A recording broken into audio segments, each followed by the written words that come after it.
আসসালামু আলাইকুম সুপ্রিয় শিক্ষার্থীরা, কেমন আছো তোমরা সবাই? আজকে তোমাদের ইংলিশের উপর একটি দুর্দান্ত ক্লাস হবে। দেখো, জিনি প্লাস সানি কি গ্রহণ করে? সিঙ্গুলার ভার্ব গ্রহণ করে। তাহলে দেখো, টেক্স সিঙ্গুলার ভার্ব জিনি এবং সানি। এখন জিনি এবং সানি মানে কি একটু দেখো। তাহলে দেখো, জিনি দ্বারা আমরা কি বোঝাচ্ছি? খুবই গুরুত্বপূর্ণ বিষয়। দেখো, জিনি দ্বারা আমরা কি বোঝাচ্ছি? জি দ্বারা হচ্ছে জেরান্ট। তোমরা অনেকেই প্রশ্ন করো, ভাইয়া জেরান্ট কি? দেখো, আমি বিষয়গুলো একটু বিস্তারিত আলোচনা করবো, প্লাস হচ্ছে তোমাদের বুঝাবো। দেখো, জিনি এবং সানি কি করে? সিঙ্গুলার ভার্ব গ্রহণ করে। কি ধরনের ভার্ব গ্রহণ করে? সিঙ্গুলার ভার্ব গ্রহণ করে। তাহলে জি দ্বারা যে ওয়ার্ডটা আমরা মনে রাখতে পারি, জেরান্ট। এখন জেরান্ট কি বলো? জেরান্ট কাকে বলে? ভার্ব প্লাস আইএনজি যখন নাউনের মতো কাজ করবে তার নাম কি ডাকা হবে? তার নাম ডাকা হবে জেরান্ট। তাহলে দেখো, আমরা একটু উদাহরণ দেই। দেখো, ওয়াক, WALK, ওয়াক, এটা কি একটা ছিল? ভার্ব। এই ভার্বের সাথে কি যুক্ত করবো? আইএনজি। দেখো, তাহলে কি হলো? Verb plus I N G. তাহলে দেখো, ওয়াক ছিল কি একটা শব্দ, যেটা ছিল কি ভার্ব। এই ভার্বের সাথে কি যুক্ত করলাম? আইএনজি যুক্ত করলাম। ভার্ব প্লাস আইএনজি কার মতো কাজ করবে? নাউনের মতো কাজ করবে। তাহলে আমি যদি বলি walking is good for health,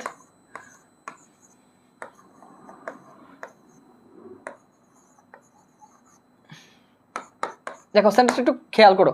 walking is good for health. এই যে দেখো, ওয়াকিং, ওয়াক শব্দের সাথে কি আছে? আইএনজি যুক্ত আছে। তার মানে এটা কার মতো কাজ করছে? নাউনের মতো কাজ করছে। তাহলে ভার্ব প্লাস আইএনজি যখন নাউনের মতো কাজ করবে তার নাম কি? তার নাম হচ্ছে জেরান্ট। ভার্ব প্লাস আইএনজি যখন নাউনের মতো কাজ করবে তার নাম কি? তার নাম হচ্ছে জেরান্ট। আর এটা কিভাবে নাউনের মতো কাজ করছে তোমরা একটু বিষয়টা খেয়াল করো। যখন কোনো একটা ওয়ার্ড ভার্ব গ্রহণ করে তাকে কি বলা হয়? নাউন বলা হয়। যেমন আই এম আ স্টুডেন্ট, এটা কি pronoun.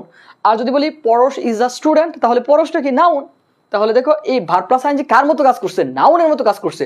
Walking is a good for health, walking is a good exercise, swimming is a good exercise. এই যে ভার্ব প্লাস আইএনজি কার মতো কাজ করে? নাউনের মতো কাজ করে।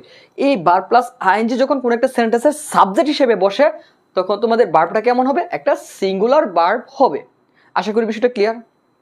দেখো, ওয়াকিং হচ্ছে কি একটা ভার্ব, তার সাথে কি হলো? আইএনজি হলো। ভার্ব প্লাস আইএনজি যখন কার মতো কাজ করবে? নাউনের মতো কাজ করবে, তখন তার নাম কি হয়? জেরান্ট। আর সেন্টেন্সের সাবজেক্ট যদি জেরান্ট হয়, তখন ভার্বটা কেমন হয়? অলওয়েজ ভার্বটা কেমন হবে? সিঙ্গুলার ভার্ব হবে। কারণ তোমরা সূত্রটা কি ছিল? জিনি প্লাস সানি ইকুয়াল টু কি? Singular verb. অর্থাৎ জিনি এবং সানি কি করে? সিঙ্গুলার ভার্ব গ্রহণ করে।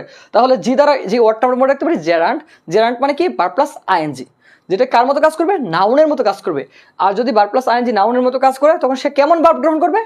সিঙ্গুলার একটা ভার্ব গ্রহণ করবে। যদি আমরা সেন্টেন্স এভাবে লিখি, walking, WAL, walking in the morning.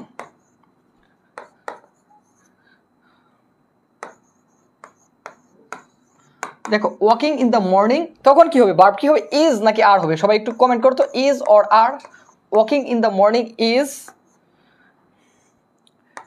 Helpful for us. বলো তো, এখানে ভার্বটা কি হবে?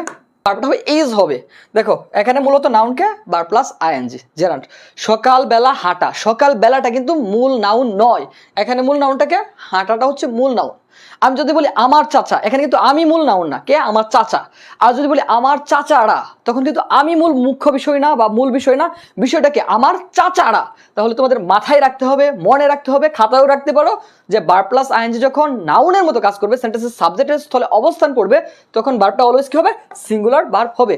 ভার্ব প্লাস আইএনজি, দেখো, ভার্ব প্লাস আইএনজি যখন নাউনের মতো কাজ করবে, দেখো, verb plus I N G equal to noun হলে তোমরা ব্র্যাকেটের ভিতরে লিখতে পারো জেরান্ট।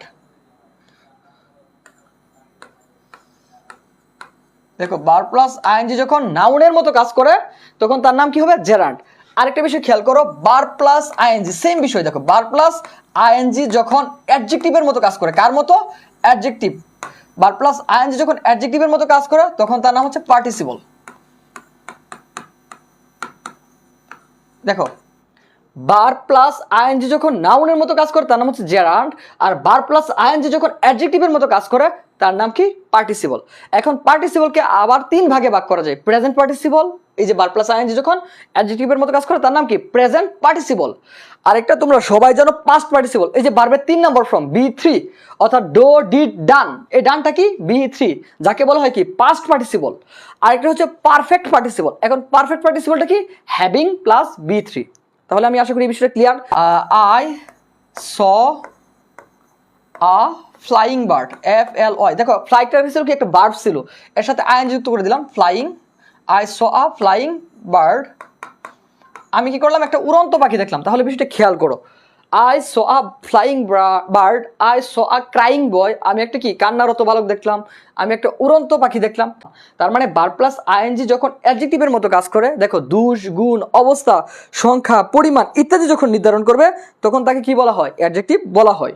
এই কারণে ফ্লাইংটা কি একটা অ্যাডজেক্টিভ, মানে অ্যাডজেক্টিভের মতো কাজ করছে। আর অ্যাডজেক্টিভের মতো কাজ করলে তার নাম কি, পার্টিসিপল। ইচ, এভরি, আইদার, এই তিনটা ওয়ার্ড তোমরা একটু মাথায় রাখবে। Each, every, either. তারপরে দেখো অ্যান্সার হচ্ছে কি নাইদার, আর আইদার কি ইনফিনিটিভ। দেখো জেরান্ড, ইচ, এভরি, আইদার, তারপর হচ্ছে নাইদার, আইদার হচ্ছে ইনফিনিটিভ। এই হচ্ছে আমাদের জিনি। এই জিনি এবং কি সানি, এই দুজনের পর কি হয়, জিনি এবং সানির পর সিঙ্গুলার ভার্ব হয়। এটা সহজ বিষয়, সূত্রের মাধ্যমে মনে রাখো। জিদার হচ্ছে জেরান্ড, ইদার আমরা তিনটা ওয়ার্ড মনে রাখতে পারি, ইচ, এভরি, আইদার। তারপর দেখো অ্যান্সার হচ্ছে নাইদার, আইদার হচ্ছে ইনফিনিটিভ। দেখো তোমাদের যদি একটা সেন্টেন্সের সাবজেক্ট হয় এভরিবডি, তখন কি লিখবা, এভরিবডি ইজ হেয়ার, প্রত্যেকে এখানে। দেখো সামবডি, সামন, সামথিং এস দ্বারা। তারপর এদার হচ্ছে এনিবডি, এনিওয়ান, এনিথিং বা এনি অফ। তারপর হচ্ছে কি নোবডি, নো ওয়ান, নাথিং। তারপর দেখো এভরিবডি, এভরিওয়ান, এভরিথিং। খুবই সহজ এবং মজার বিষয় সানি। দেখো এই সানি যদি থাকে তাহলে কেমন ভার্ব গ্রহণ করে, সিঙ্গুলার ভার্ব। সানি কেমন ভার্ব গ্রহণ করে, সিঙ্গুলার ভার্ব। জিনি এবং সানি দুজনে মিলে কি করে, সিঙ্গুলার ভার্ব গ্রহণ করে। এন্ড হচ্ছে নোবডি, নো ওয়ান, নাথিং। আরেকটা শব্দ তোমরা ইউজ অ্যাড করে নিতে পারো, আরেকটা হচ্ছে নান, NONE, নান। নোবডি, নো ওয়ান, নাথিং, আরেকটা হচ্ছে নান। এই শব্দটা অ্যাড করে নিতে পারো। টেলিং লাইস, মিথ্যা বলা, dash a great sin is. কারণ টেলিং লাইস, মিথ্যে বলা, এখানে কিন্তু কি বলাটাকেই নির্দেশ করতেছে, মিথ্যেটাকে না। সেহেতু আমাদের ভার্বটা কি হবে, সিঙ্গুলার ভার্ব হবে। বাইং ক্লথস, কাপড়গুলোকে কিনা। এই যে এখানে মনে হতে পারে তোমাদের নাউনটা প্লুরাল, ক্লথস অনেকগুলো কাপড়, কিন্তু তোমাদের মূলত নাউনটাকে, কেনাটা হচ্ছে মূল নাউন। বাইং ক্লথ, মানে মেন বিষয়টা কিন্তু তোমার এই ক্লথ গুলা না, এখানে মূল বিষয়টা কি, বাইং। এই কারণে আমাদের ভার্বটা কেমন হবে, ভার্বটা হবে সিঙ্গুলার। দ্যাট মিন্স আমাদের অ্যান্সারটা হবে ডি।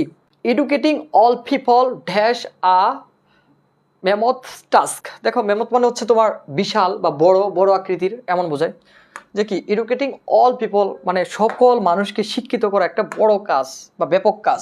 3 নম্বর ইজ অ্যান্সার হবে। কেন ইজ হবে, দেখো এডুকেটিং অল পিপল, এখানে কিন্তু সকল মানুষ বোঝায় না, কিন্তু তোমাদের ধরো এই যে এখানে এই অংশটা নাই, এডুকেটিং শব্দটা নাই, এটা তোমাদের মুছে দিল।